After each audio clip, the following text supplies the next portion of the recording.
Are you ready to take your business to the next level? Every day there are countless books and articles that are published offering the key on how to make your business a success. It's easy to feel overwhelmed trying to keep up and run your business. That's why Deb Creer created the Business Power Hour. Keep up on the latest trends, best practices, and techniques for how to make your business a success. Let the Business Power Hour do the heavy work for you. Good morning. Good morning. I am Deb Creer, and I am passionate about giving professionals the tools that they need to make themselves and their businesses as successful as possible. And we're going to have a great program today. And it's really great that this program is at the start of a new year because we're going to be talking about a lot of things that are new. And so please join me in welcoming Dr. Joel Bryant to our program today. Welcome, Joel. How are you doing today? I'm great. Thanks for having me on today. I'm glad to be here. Great. Well, let me tell people a little bit about you, and then we will dive into this. A former award-winning corporate trainer and university lecturer, Joel Bryant is the author of numerous books. I think I saw 55, something like that. Yeah. Each of these books examines the themes of change, growth, and greatness. He holds a doctorate in educational leadership from the University of North Carolina at Charlotte, where he spent 5 years teaching in the philosophy department. And we're really going to be talking about his new book, which is called The New Being, Preparing for the Emergence of a New Humanity. But before then, Dr. Joel, tell us a little bit about yourself and how it is that you got to where you are today. Oh, I sometimes wonder how I got to where I am today. It's been an evolution. It's extremely, it's truly been a journey. I mean, I began my career in sales as a young person, and I really loved sales, and I was good at sales, and I got a lot of juice from sales. And then I sort of got burnt out, so I got the training, and my last position was done in Bradstreet. And actually, I left when I was there. I just got decided I wanted to be a writer. I was people improve their performance and show them how to achieve goals and dreams. And I didn't understand what I called at that time the collective mediocrity that exists in corporate America, and the people that didn't have the tenacity to push through their own resistance. And so I learned, and so from that, I just started writing about, human potential and people's attitude. What does it take to change, to grow, and to achieve greatness? So I've kind of fell into academia at the age of 45 or 50. Haven't looked back since. Great. I love it. Well, I think it is very fitting that here at the first of a new year, we're talking about about advancing yourself, about being great. It's not that we're making New Year's resolutions, because those last till, like January 20th, I think, something like that. We want to talk about how it is that we really make changes. And so I mentioned that your book is called The New Being, Preparing for the Emergence of a New Humanity.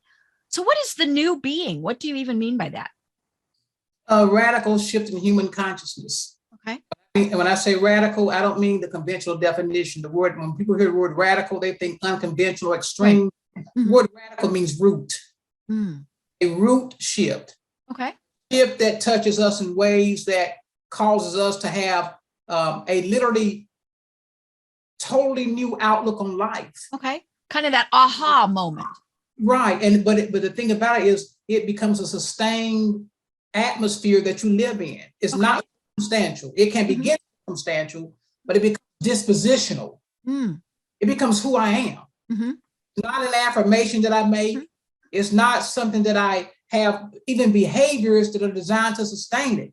It is. I've had experiences that are so visceral and so vital that I have become a completely different person, and I experience those changes daily, incrementally.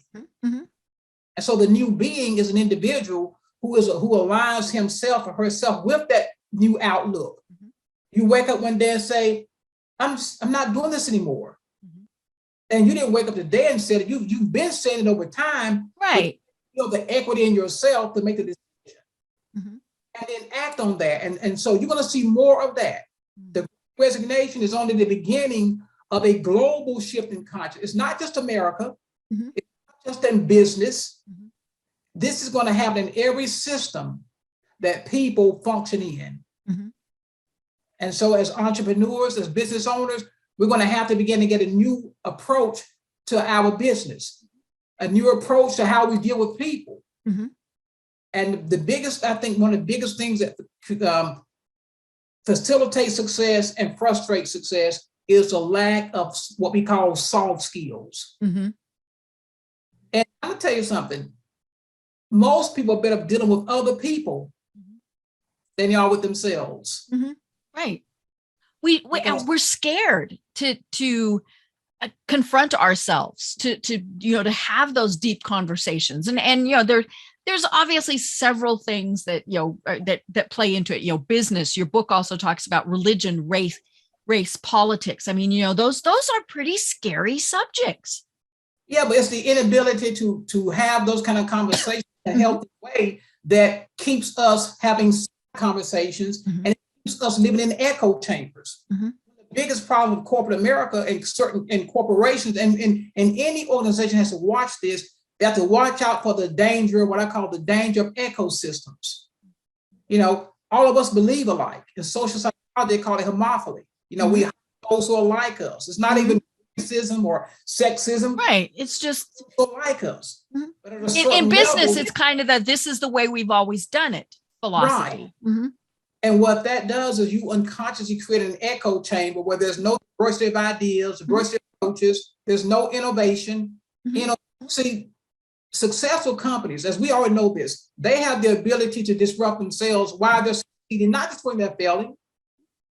They ask ultimate questions and they give intermediate answers.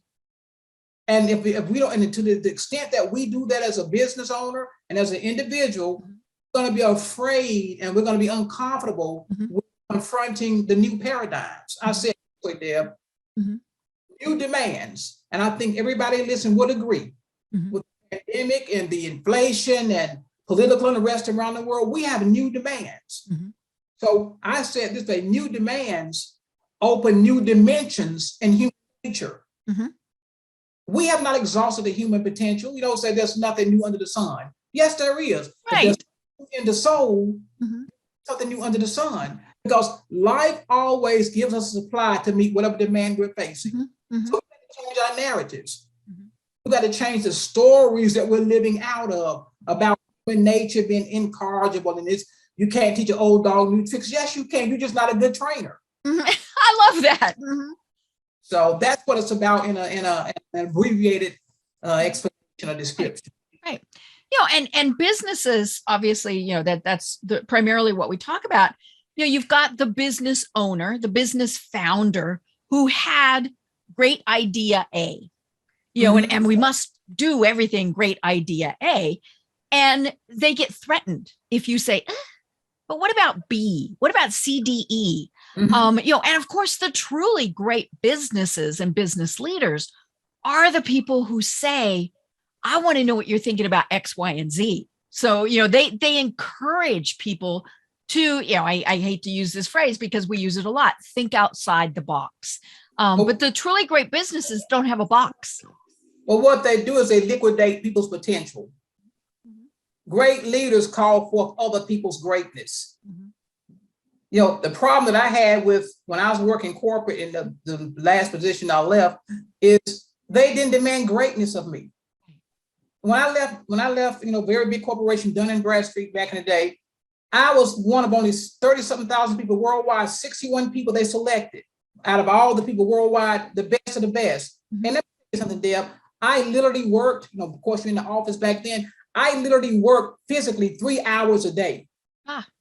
I sold so much that they were, telling me, Joel, they'll listen to your phone calls, you're going back and verifying, and then they're saying, you're only on the phone 3 hours a day. In sales, the other 5 hours, I was reading, I was doing, because the position did not actualize. Of course, no job can actualize your full potential, but it didn't call forth the abilities that I had that could have served the company. And and I will say that one guy we hired a new vice president, a guy named Mark Wilson, who has since gone on to be a multimillionaire businessman.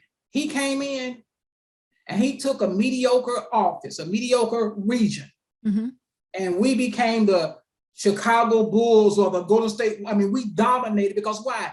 He said, Joel, he let me do things that was not in my job description. And so business leaders, whether you live in a corporation or just a two-man operation, ask yourself, am I calling forth this person's greatness? Or ask that of yourself, as we've been saying. So that's what you have to do. I mean, this one of my favorite thinkers said this. He says that we lack someone, and he says we fail because we lack someone in our lives who will demand greatness of us. You ask yourself, yeah, you have a mentor, you have a teacher, but who in your life have you given permission to demand to the point where it don't even seem fair? Right. Right. Who lives under the intention at intention? Right. It's a very small people. We can see them on TV because they have a standard that cannot be straddled. Right. You know, and it's easy to just do the status quo, to not, you know, and because we've mentioned, you know, it's scary to be thinking, you know, about something different, whether it's a new product or new service. Think about a new job. I mean, you know, you mentioned the Great Resignation.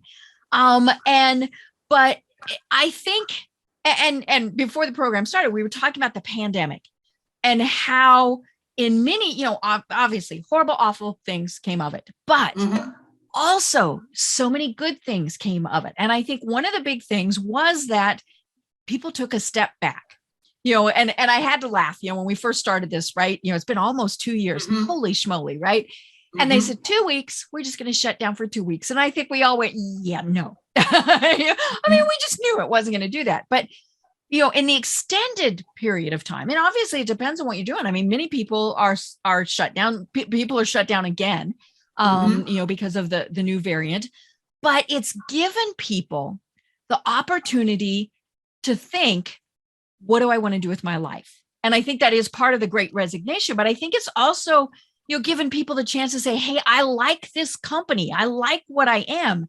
How can I make it and me greater in this?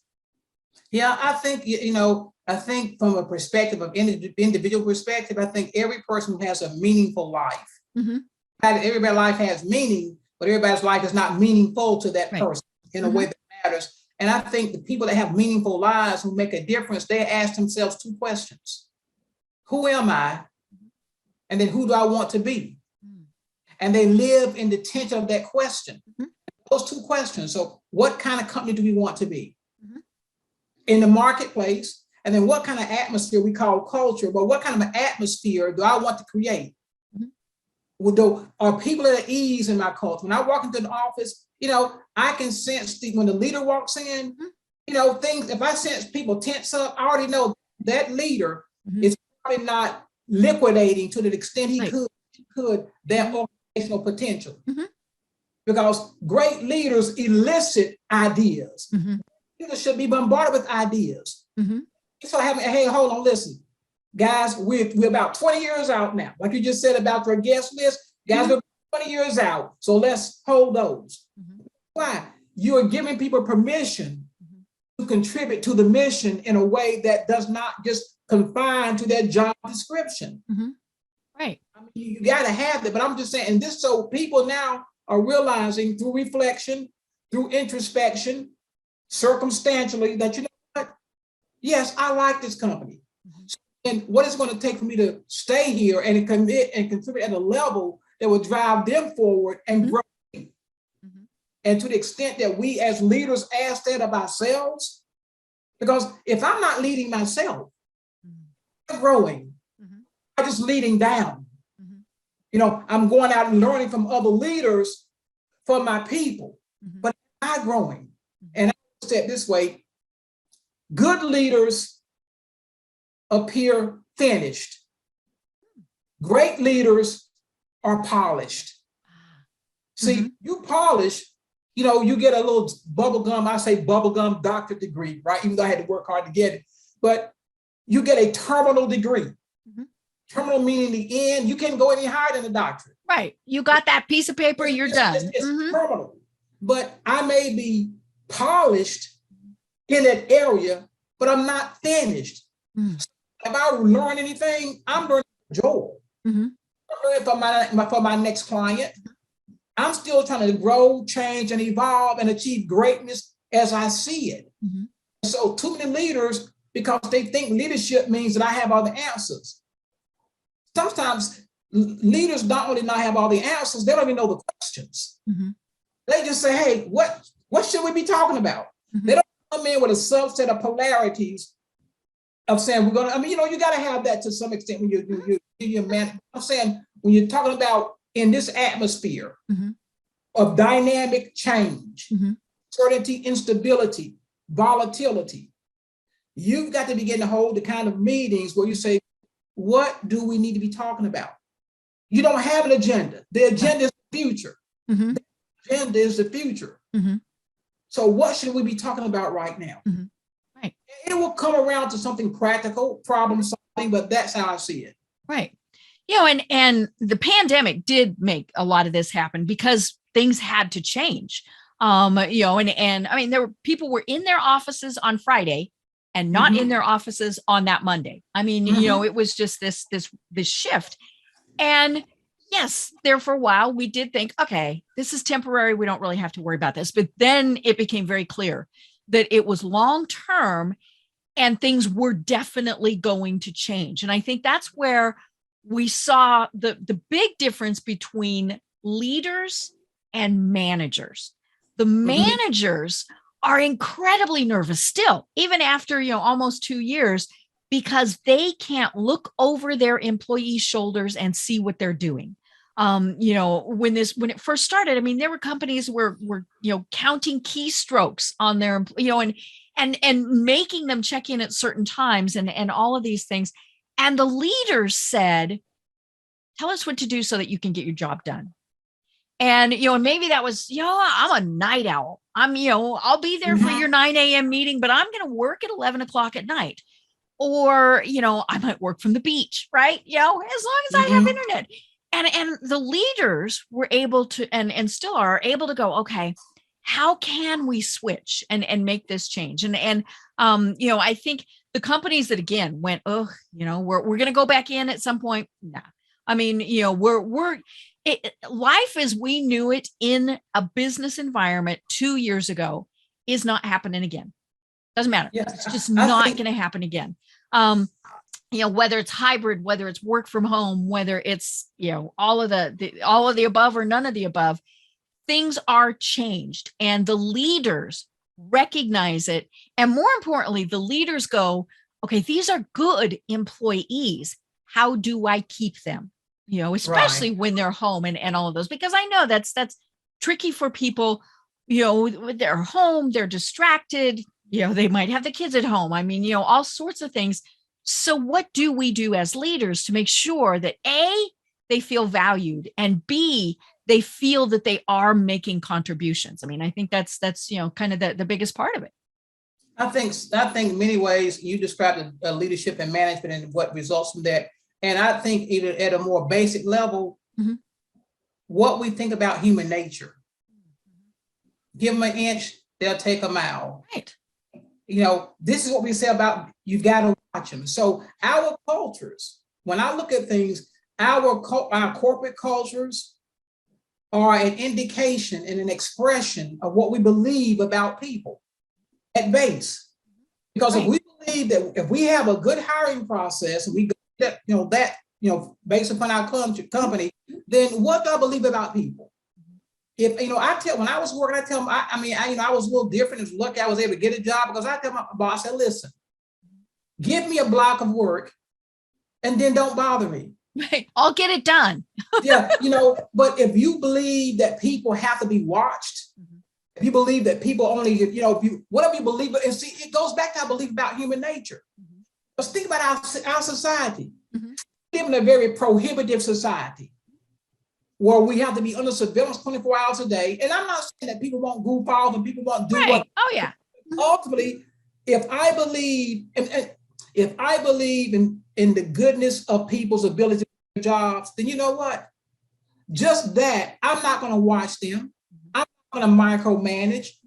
So I think successful companies and successful leaders in this new millennium, and I don't mean the turn of the clock, shift of consciousness, and so if we don't change our narratives about what we believe about people's capacity, what we believe about people's goodwill, because if you micromanaging and you want people there every day and we see we don't have to be there, you don't believe in the goodwill of people and you have no equity with them, and the moment they can go and do something different, they're going to do it, because why? You have not earned goodwill, even on a balance sheet. If you have a balance sheet, you know this, Deb, there's a category called goodwill. It could be anything that's an asset. So just knowing that, people knowing that you trust them, that's an asset. Right. So I just think that managers who want to be more effective are going to have to work with their own belief system.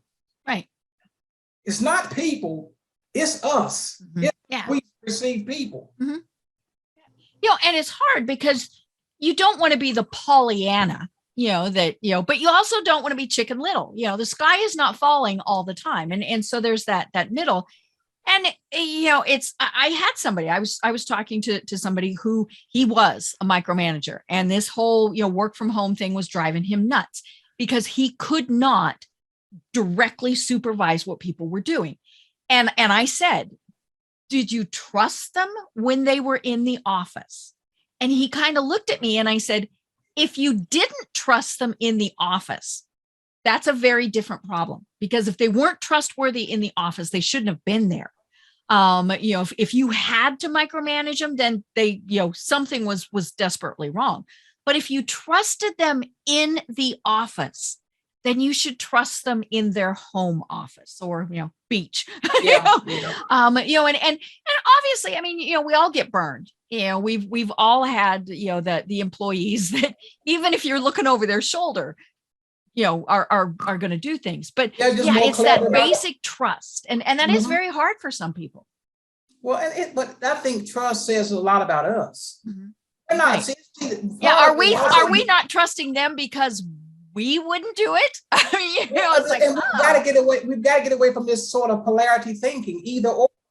It's not pie in the sky or, gloom and doom. First of all, if you have the right metrics, they're going to manage people. Right. You check those, you don't have to check their actions every day. If you came to my desk, early in the morning, I'm getting there at 8 o'clock. I showed up at 8:15. I got newspapers, a couple magazines, and some snacks. And you look at my numbers at 9 o'clock, I haven't even signed in yet. Right. But then you check it an hour and a half later, through for the month. Because you trusted me and you didn't bother me about working right there. So now I owe you. Not just my job, but excellence. I know everybody doesn't have that perspective, but you start thinking, what do I believe about people? Then why do I believe that? Because beliefs didn't just happen, they came from somewhere. Where did you work at? What experiences did you have that told you implicitly or explicitly that you cannot trust people unless you can see them? Right. And to the degree that we as leaders practice radical self-questioning, ask myself, why do I do what I do? Why do I believe that? And then here's the hard part. This is where change comes. Existing in the discomfort of letting you earn my trust. It's like, do you give the ball to the tried and true injured veteran or give it to the new rookie? He's not proven. And something really important. Well, see, most decisions are not that important, number one. That was a problem with the terrorists when we had the Patriot Act, and they said, oh, well, if you got a ticking time bomb, should you not torture? Well, most things are not that extreme. Right. So let's not use examples that very seldom happen in real life. Right. Most are moderate and intermediate. So then if this person's who I'm trusting doesn't come through, what's the worst that's going to happen in this? Yeah. And usually, like you said, the world did not end. Nothing happens. I mean, I just say from the people the leaders that I try to coach, I try to get them to build equity in themselves with your own anxiety. you're waiting on the call, and it's like, and you know how you something really important. No, and we don't like that feeling, so we just take the ball and we call. And no, sit with that discomfort, sit with that ambiguity, because that is going to be a turning point in your leadership. And then when people experience your leadership, you're going to gain trust. And when you gain people's trust, and I saw it, I saw leaders that managed, and Mark Wilson came in and he began to lead. And it was the same people. How can a coach take a same team, basically, 1 or 2 modifications, and they go to the bowl game next year? Last year they were, 1-12. Because that coach created an atmosphere and a climate and a culture that supported people's strengths, and it earned their trust, and they would do anything for that leader or that coach. Right. And okay, so I'm a big college sports fan too. So I'm getting all this analogy. It really is, having that trust. And I think a big part of it is, and I think sometimes it is, I'm thinking, well, I would screw around if I was home working. Therefore, my employees would do it too. And so there is that self-questioning thing. And yeah, like I said, we've all, had somebody that has done it and we've gotten burned. But I think what we need to look at is exactly what you're saying. What happened? If project, X didn't get done the way it was supposed to, why? And then you figure that out. Did I not give them the right information? Did they not have the right skill set? It's very, very rarely, probably an infinitesimal amount of time, was it a deliberate failure? People, that's just not what they want to do. I mean, and again, if that is, then that's a totally different problem. They wanted to do it right. And if it didn't happen, why not? And how do we fix it? Exactly.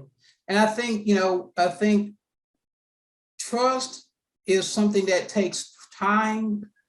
And so if I've got a person that I don't, think about the new hires. So you had an office that you trust or didn't trust. Let's say you trust them. So now you knew them, you had some working relationship. So they're home. You sort of kind of know them, but now you got new hires. So right, and you're like, I know nothing about these people. It's going to show you what you believe about people. And people have a way of, I'm like this. You said you would probably goof off. When I work from home, I just did a project. Man, I spent half the day doing nothing. And but you got the project done. They're like, Joel, where's your camera? It'll be on in a minute. But at the end of the day, my numbers were phenomenal, and I was my teammates. Now, does everybody work that way? No, but so if your hiring process is in place, and you will have a good process of screening people, then I would not hire an untrustworthy person. Right. Yeah, you just shouldn't have them there to start with. I don't have time to manage anybody. So I'm going to hire those people who have a track record of finishing, of doing what they said. Trust, a lot has to go do with your screening process. If you didn't screen in the end, you got to micromanage in the middle. You got to screen in the beginning. Right. To do that, people have a conscience. Yeah, like I said, they don't deliberately want to do bad. They don't want to feel bad. And they'll stay up a few hours late to get it done. Still goes back to, what is it that I believe? How do I believe this? And how is this belief affecting my bottom line? Because, and it's the same thing. We see it in personal relationships. We see it in all the spectrums where human beings gather as groups with a common objective.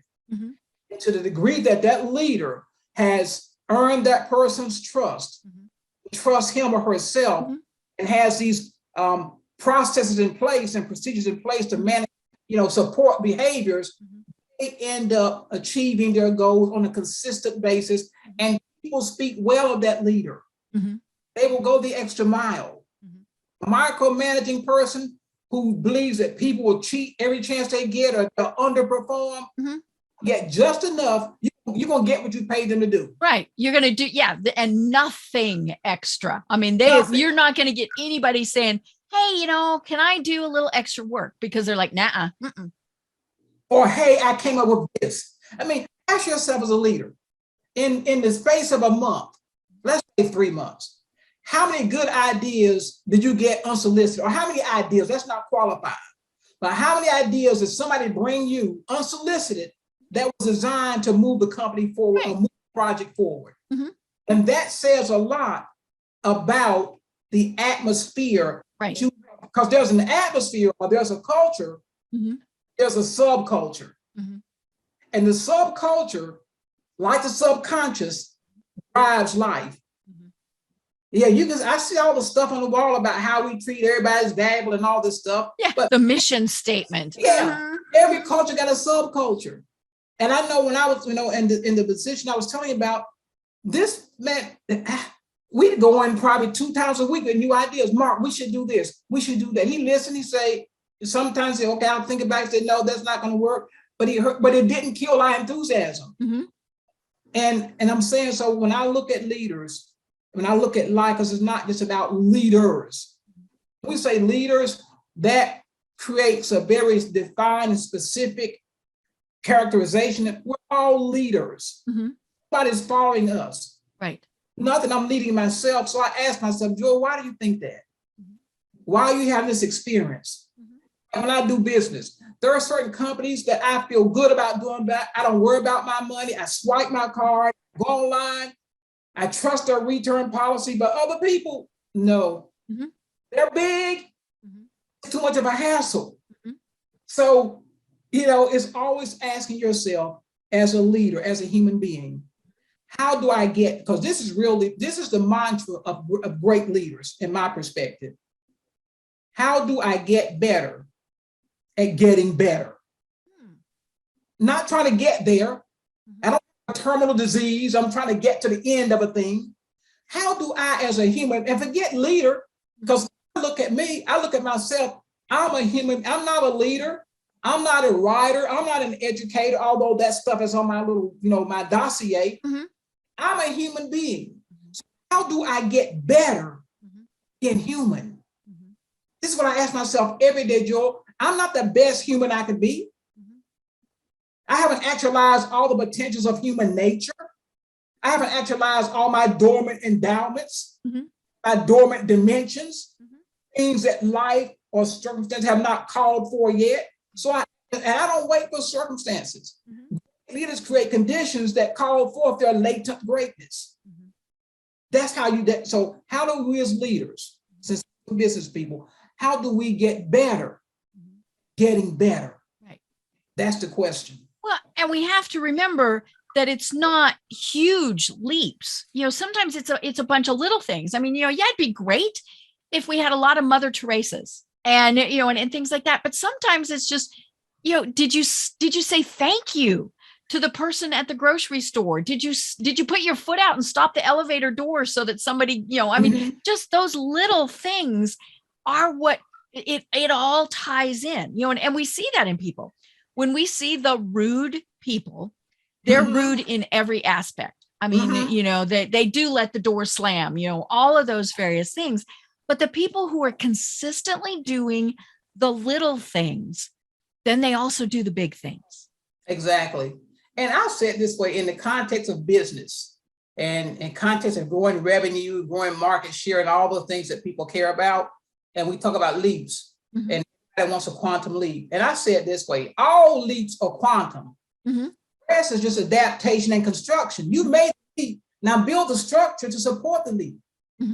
There are no small steps. All steps are small steps. I mean, I was talking to someone today before I came on. I was talking about writing books, and whatever I do, all these books. But when I first started writing, I wasn't trying to write a book. That was beyond I couldn't do that. I didn't know anybody who had written a book. But I said, I'm going to keep a journal to write today. I can be faithful today in this writing my thoughts. And that one journal that they actually made me keep when I started pursuing my education at 40 years old, getting my BA, they made us keep a journal. And that journal turned into probably 50 something published books, 25 finished on my flash drive in my pocket, because I made the leap to be a writer. The rest was adaptation. Create another income stream when I didn't have my job. downsizing my lifestyle to support my pursuit of writing. So it's adaptation and then building systems. Because when you're trying to get a quantum leap in the conventional sense, and this guy from Syria explained it to me beautifully. He came from the outside. He said, Joel, he said, I've observed this about your country. I said, what? He said, the average person, he used a baseball metaphor. He said, they go to the plate and every pitch, they're trying to get a home run. Right. Mm-hmm. We're going to hit it as hard as we can, as far as we can. Exactly. He said the other people, they stand there and sometimes they'll just take a walk. Mm-hmm. They will swing, because why? They're not in a hurry to get there. Yep. Or they might make a sacrifice fly. Right. They let somebody else be successful. They move the mission forward. And when we go by social media, if you look at social media, everybody is somebody. Everybody, and trying to one up, right? Mm-hmm. So I think for me, I understand as a leader, and when I try to get, because part about leadership is, and you know this, is how do you handle pressure? How do you respond to pressure? And pressure is simply a measurement of the external demand and your internal ability to supply. And if my internal ability to supply is less than the demand, then that's more pressure. Right. Mm-hmm. And so for someone who, I used to love basketball. I mean, I was addicted to playing basketball. And I thought I was pretty good, even just like, neighborhood. But I watched pros and I'm thinking, if I'm at that free throw line, especially college, if I'm at that free throw line and all these people are doing this, waving this, not only am I going to miss the shot, I'm going to miss the goal because I have not trained to be in that kind of pressure with all those people screaming against me in an opponent's stadium. Mm-hmm. But you put me in another place, in another arena where I've trained myself to possess my soul. And there's no pressure that you can put on me in my spot that I will feel. Right. So leaders, put yourself under pressure through the goals you set. Mm-hmm. I'm going to trust this person to do this particular assignment. Mm-hmm. And I resist the ambiguity and the uncertainty of their performance because I want them to grow because I'm going to need them later on in this, it's like the sports metaphor. Right. We don't do that as leaders. Mm-hmm. We don't do that as human beings. And when you separate your leadership from your life, like my thing is this, I love what I call existential leadership. I am affected, and this is what's wrong with our politicians, we won't go there though. I am affected by the decisions that I make, not just in the polls. I mean, my life is affected. Mm-hmm. They have performance bonuses. All bonuses, all pay should be for performance. Because when you are affected by your decisions at a very personal level, you make a different decision. Right. Oh yeah. Differently. So that's how I look at it. We should become existential leaders. Mm-hmm. And we have to, you mentioned, sports and things. I mean, I think, I think too many times we see people thinking unrealistic. I mean, they're going to make $5 million in the next year. Probably not. In the next 20, maybe. I'm a Denver Bronco person. I'm from Colorado. Peyton Manning and John Elway. I mean, that's pretty much, but I always loved it when you'd watch, young boys. I'm going to be the next John Elway. I'm going to be the next Peyton Manning. But they did it in a way where it kept them moving forward, but not unrealistically, because if something went wrong, they went, okay, well, what do I need to do to adjust? Well, hey, maybe I'm not a quarterback, might be one of the things, or maybe I'm a swimmer, or maybe I'm, like me, I'm just not athletic. But yeah, it's that, setting those goals. And it's funny from a marketing perspective, one of the things that we were always taught was to have BHAGs, big, hairy, audacious goals. And those are I'm going to make $5 million by the end of 2022. If it's the problem is when they're so unrealistic and you can't meet them, then you beat yourself up really bad. And you're going to look for any excuse to not do it. Right. Well, it wasn't my fault. Wasn't my fault. Well, you say you have that goal, and that's a huge quantum leap. Then ask yourself, have you adapted the structures Right. that will support To that? do it. If you haven't, then maybe 10 million. And then why 20? Like where that figure, because I think a lot of what we've seen and out in business today is driven by social media metrics, driven by people being disingenuous in their transparency. You know, everybody's not crushing it. Right. Some people are just surviving. A lot of people are just surviving. Just so how do we have conversations? Say, you know what, dude? Yeah, I've got this nice profile on LinkedIn. I've got this nice marquee, you know, but I'm about 2 customers out. You know, I need them to pay today. And it's like, well, me too. You know, and because here again, there are ways as leaders we can take the pressure off of ourselves to be super. See, quarterbacks, great people. They are good in the moment.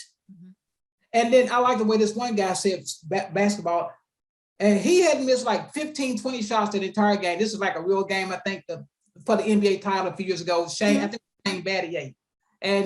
But when it came down to the last 2 or 3 seconds, he hit a shot. And the interview, Horace Burke said, Shane, you were struggling. He said, yeah, but it's more important to be timely than good.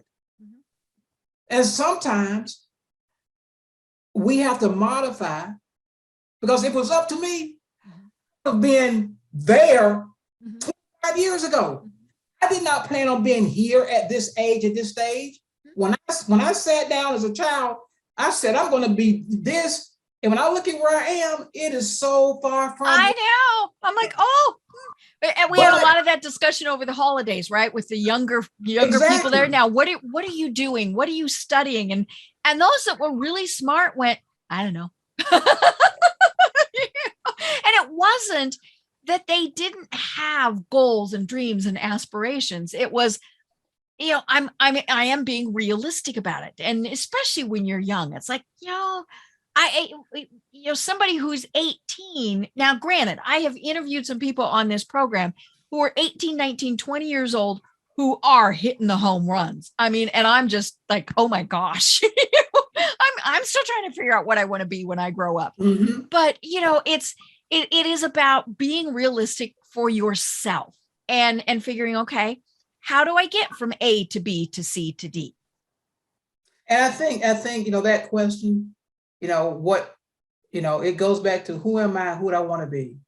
And it goes back to internalizing that question and then creating conditions that will allow me to get, because see, for me, being realistic, and I agree with what you're saying, but the realism today, to some extent, and I say the realism that you and I probably grew up under, it was don't dream too big.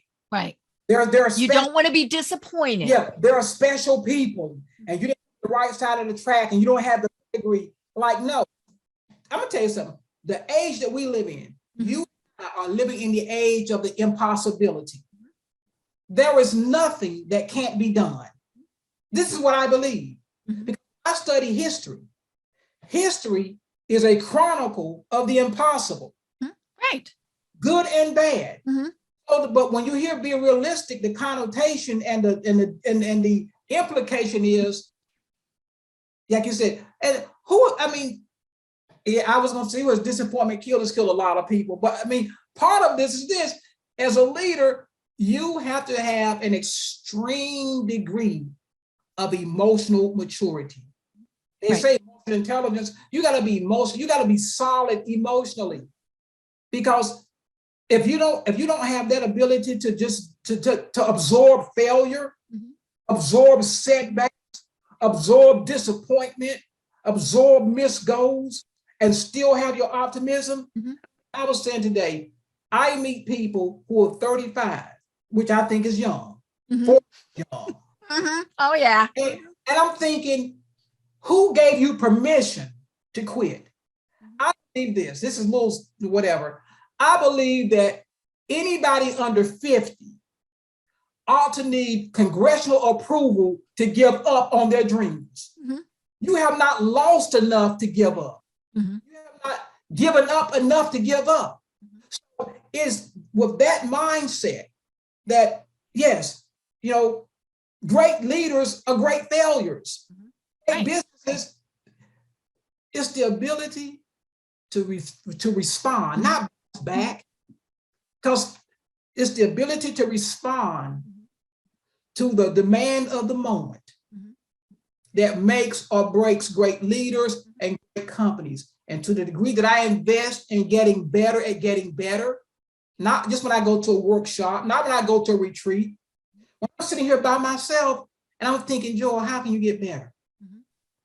And then I have an environment around me. I'm lucky, fortunate, I made choices, create an environment around me that supports my ability to get better. And when I'm not getting better, guess what, Deb? I'm not going backwards, right? Because my environment won't support that. That's what leaders have to do, particularly today. Right. And of course, we hear this all the time. Leaders don't make excuses. I was talking to somebody during the pandemic and they said, well, I'm having so much trouble because I don't have internet. Wine. And I said, actually it was before the pandemic, because I said, there are a lot of places you can go where there is internet. If you don't have a computer, go to your library. I mean, there's all these things, but she had already decided it wasn't possible. And so any option was not going to be an option that she took. It's about the internal voices. What are those little internal voices telling us? And, I've talked about this a lot on the program, where we internalize those voices who in many cases wanted to protect us by saying, girls aren't good at math, or, really, you want to do that? No, they were trying to protect us. And then that little voice got in there. But it's about paying attention to our own voices and saying, you know what, I can do this. And I think we really do see that with the big leaders. I mean, back to football. I mean, Aaron Rodgers, the last couple months, and he's definitely received a lot of criticism. Well earned, maybe. But for the most part, he's gone, you know what, don't care. Because ultimately the voices reveal what they convey, and they reveal what we believe about ourselves. Right. Because we all have hidden belief systems that we don't know we're operating through. And these subset of beliefs and systems is what's driving our life. Not just us, is we in practice enlightened self-interest. We know how to be nice. But the unconscious of, we have belief systems about how far I'm a small business. Okay, what does that mean? The reason I live in the city, this is my belief. The reason I live in the city, because I think people in small towns have small minds. That's my belief system, because that's what I saw. When I told them my dream from the town that I'm from, they're like, you must be crazy. Nobody does that. Nobody even says that. So my belief systems, or my mindset, reflects my belief system. As a business owner, do I believe that, let's say, the big guys, the ones we see, are they bad for small business? I understand the rules, but why penalize somebody for being good? Like, why penalize a company because they can get your product from their house to your front door cheap? Because they didn't start out that way. So I don't believe in completely hands-free or laissez-faire capitalism, but I don't believe we need to be regulating human potential. Right. Let's create a climate. And it's not a fair play. Let's have fair laws. We're never gonna have a fair playing field. The law's fair, but the fields are different for a lot of reasons.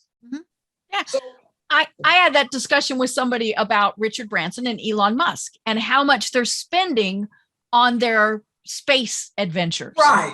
And it's a lot of money. And yes, if they took that money, they could feed an awful lot of homeless people. They could do a lot with it.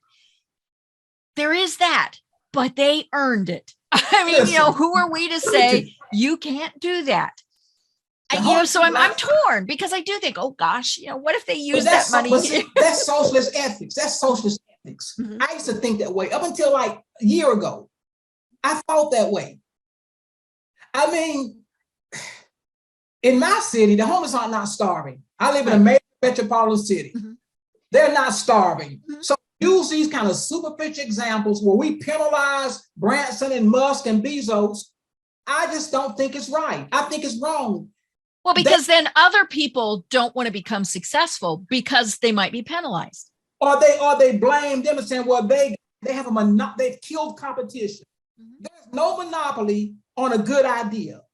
Right. Maybe monopolies on getting into a certain market, but and yes, is it hard? See, when I was teaching college, I just not believe in giving those kids fairy tales. I do not believe in appealing to their sense of deficit, their sense of inadequacy. I try to build equity in them about their ability to do what they desired, giving them reality.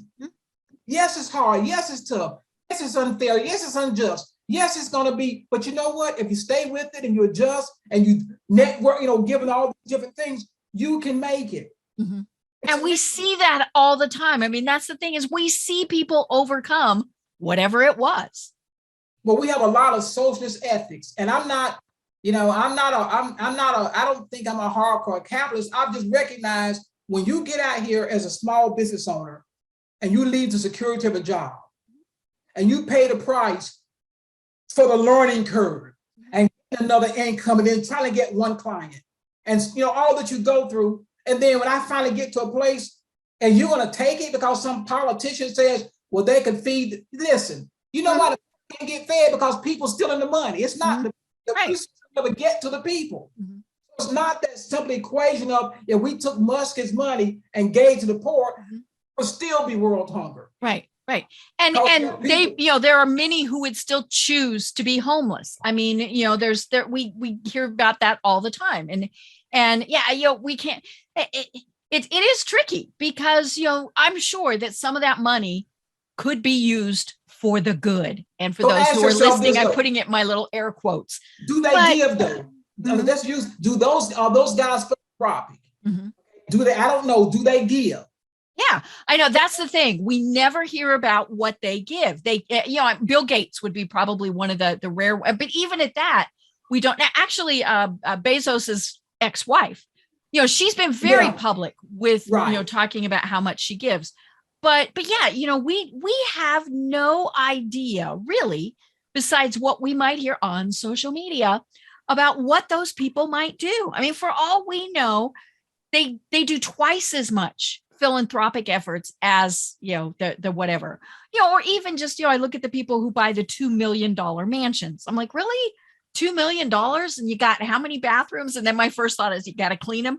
Not really, and then I remember, oh yeah, you could hire that done. But I think, oh, what would you do with the $2 million? Couldn't, they earned it. But again, they might have, maybe they bought 5 Habitat for Humanity homes. I mean, we don't know all the ins and outs. Well, we appeal to the prejudices of people. I guess I'm not rich yet. Okay, I'm going to be, but I just don't think if I pay the price, I know the price I paid and I'm paying to be where I'm going. And I'm going to be very generous, but I'm saying I'm tired of the cultural conversation, even in jobs or when you are better than the person beside you, so you must be cheating. When I was in corporate, my boss said, Joel, listen, they'll listen to your phone calls from home office in Pennsylvania because they don't believe that you can do this much. Yep. And I'm thinking, really? So you're telling me that this is what they believe. They want you to excel. But they don't trust you to excel. They think you're cheating. So I'm saying we have to create, for me, Deb, it's about, I use this phrase, great leaders, great organizations, they embrace their capacity for immensity, expansion, and transformation. People can do more than what they're doing. And to the degree that I have an atmosphere and structures and systems and processes in place to support their capacity for immensity, if I don't believe they have that capacity, they're just going to do their job.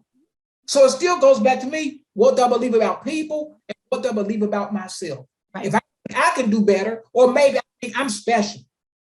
I went to Harvard, not that I did, but I went to Harvard and I have a pedigree. So, I can see why I'm like that, but I expect that of them. So now you're being deferential, you're being dismissive. Great leaders in this economy that's going to prosper, organizations that's going to thrive, are going to have to change their personal and their organizational narrative to tell a new story about where they want to go. Because human beings live out stories. Right. Well, oh my gosh, Joel, this is fascinating. We could go on forever. This is why I set a timer. But speaking of that, how do leaders work with you in order to take those steps? You can reach me at drjoelbryant.webs.com. That's drjoelbryant.webs.com, or email me at joel@joelbryant1.com. Perfect. I love it. And you've got your books. What other services do you provide? I also do ghostwriting. I actually work with a couple of authors now. I'm ghostwriting one book, and then I'm helping another person publish it. So I have a small press. I publish books. I ghostwrite. So anything when it comes to written communication, that's my mastery. I love it. 30 years to master the written and spoken word. I'm just curious, fiction, nonfiction? Nonfiction, not fiction. My thing's about transformation. How do we become who we are? I call it, how do we fulfill that childhood vow, the vow of greatness? When I grow, I'm going to be. And if we're not fulfilling that vow, I haven't grown up yet, because I'm not what I said it's going to become. So I'm still an adolescent. I know. It's like I said earlier, I don't know what I want to be when I grow up, and why do I have to decide now? Exactly. So I love it. Well, this has been a great discussion. And I think that it's, as I said, it's been very appropriate because we're at the start of this new year. People are thinking about what's going on. And I did have the opportunity to look briefly through your book, which again is called The New Being: Preparing for the Emergence of a New Humanity, Volume 1, because you've got Volume 2. Is it done already? Yeah. Volume 1 looks at race, politics, religion. Yes, religion. That was it. And then in Volume 2, I look at education, economics, morality, and then language. Ooh. Those effects, how they affect what we call human nature, then how that affects our social systems. So that's I love it. Well, we'll have to have you back on so we can talk about that one, because it is all tied together, but it's all I hate to say in our heads, but it's in our heads, and it's in our soul, it's in our heart, it's in whatever it is, and we just have to embrace it. And I think that's, as we said at the very start, one of the hard things, because that's really scary sometimes. Yeah, but for me, Deb, this is my personal thing. I don't prescribe my personal philosophy. I'm just too old to be scared. Doesn't get you anywhere. Let me say this: I'm too old to let fear defraud me of what I intend. Do I have emotions? Of course.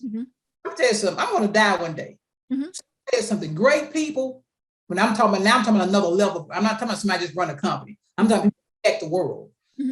You have to embrace your mortality, because that's the biggest end.